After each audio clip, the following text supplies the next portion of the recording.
see you looking out your window. I see you looking out your window. What do you see?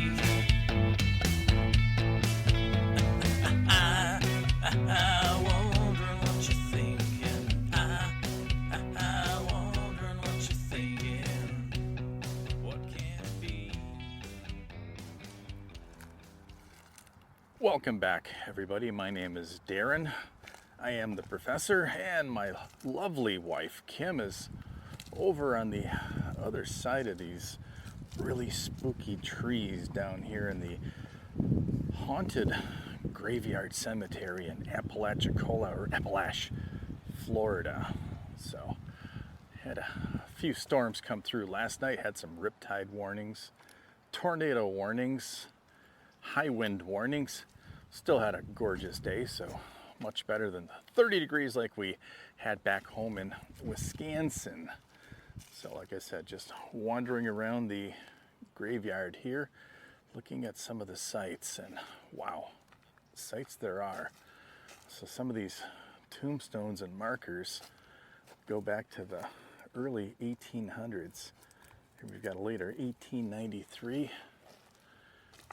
And these trees are just spooky, like a cypress. Cypress looking, almost like a weeping willow looking thing. Here we've got 1870. I know we've got some old Civil War graves down here also. Looks like some of these wrought iron structures have seen some better days. Kind of fascinating though, really not a lot of rust. These things are 200 years old.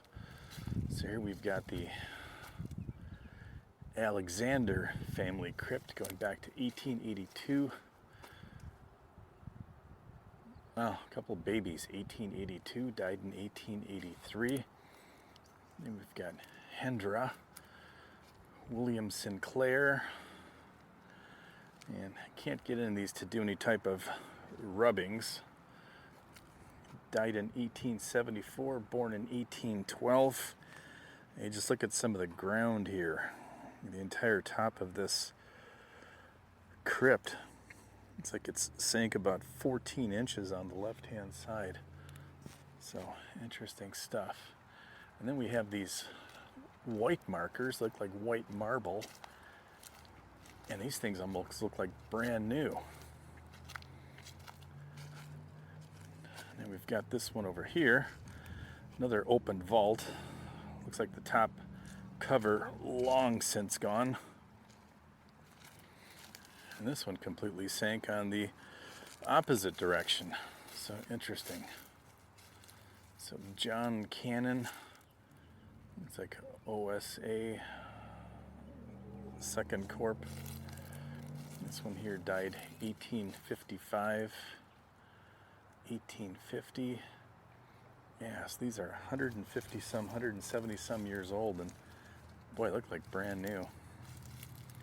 Got the Pierce family. Looks like they buried the whole family in one spot, one grave.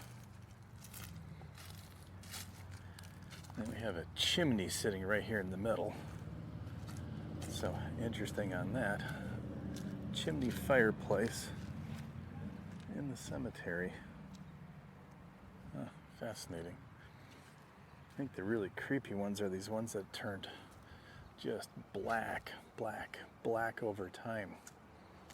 And then you frame the entire cemetery here with these, like I said, just spooky hanging moss, cypress looking willow trees. Wow. The only disadvantage right now is about noon, and so we're really not getting that dark effect. It's probably safer though. Here we've got John Gibbs Ruan, born in Frankfort, Pennsylvania, 1798. Rebecca Clark, died in Apalachicola, died in 1868. Doesn't talk about when she was born. And once again, just phenomenally clean. This one here looks like an old book. Philip Currier.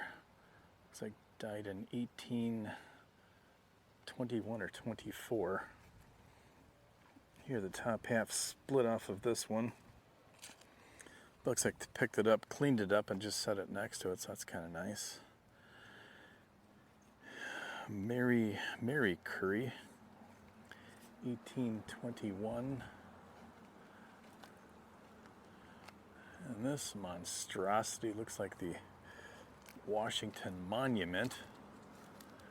Looks like this thing was cut in 1847, 1842 possibly, unless it's a replacement for something else. So sometimes they replace some of the markers with new markers, especially a lot of the early Civil War stuff like we saw down in Tupelo, Mississippi. The original markers were done in wood, just plain old wooden crosses. Of course, that's not going to last too long. Eventually they decay, rot, and disappear. So then they do get replaced. Here we've got 1830. So almost 200 years old, and you can make out every word on this thing. Rest, mother, rest in quiet sleep, while friends in sorrow over thee weep.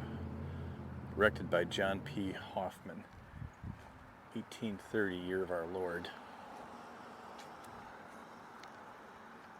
Some more interesting ones over here. So I'm getting a little bit of traffic here in Apalachicola. Church just let out down the street. So regardless of your faith or denomination, quite the wide variety and diversity of religions down here. And one thing I didn't find out if this is a white only or black only or anybody cemetery. So we will be going back to the captain's graveyard. So Captain George L.L. Hupfer, back in Port St. Joe, the originator of the yellow fever, killed over 18,000 people back in the year 1841. So that's about 20 minutes back in the other direction. So we'll be heading over there probably tomorrow night. I think tonight we've got another couple to go have some snacks and a couple drinks with at 5 o'clock tonight. And I think we'll run back to the house and go do some fishing. So I might have an interesting night out tonight doing that. So just trying to get you guys caught up with some of the activities down here on Kim and my haunted graveyard tour part 2. So part 1 was last year on our cross-country haunted trek. So we did publish our second book on that. So the first book on our ghost hunting travels was getting started, a lot of stuff about the equipment, finding locations to shoot, and then, like I said, about the first year and a half. Then book 2 picked up right after that, and then talked about our cross-country travels. So lots of adventures there, including St. Louis, Nashville. So we had the Grand Central Station, so lots of stories on that. We did our tour for that incognito because no cameras allowed. So thank God for little DJI Osmo cameras. Pretty much same thing as a GoPro. So you can carry those things without people seeing you. It's not carrying like a cinema box type camera around like our Black Magics or Anthony's big Panasonic. So, oh, what do we have here? Looks like we have an actual armadillo. Armadillo on the ground. Boy, if that doesn't look like a piece of armor, I should call him armadillo. Armadillo. Something like that. Oh, that guy is creepy. Looks kind of like a mini alligator. Oh, interesting on that. Hey, Kim, did you see this?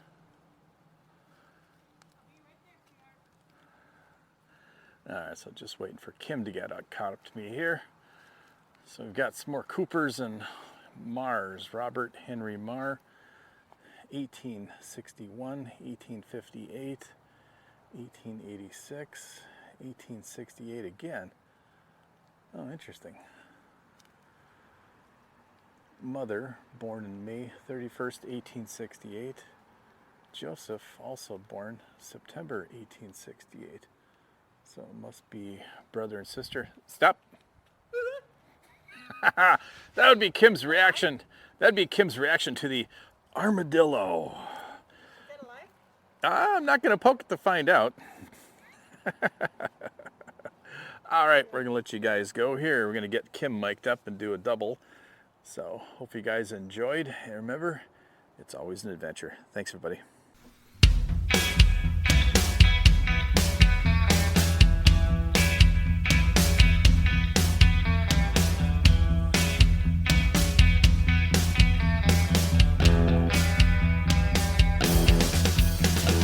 I see you looking out your window. I see you looking out your window.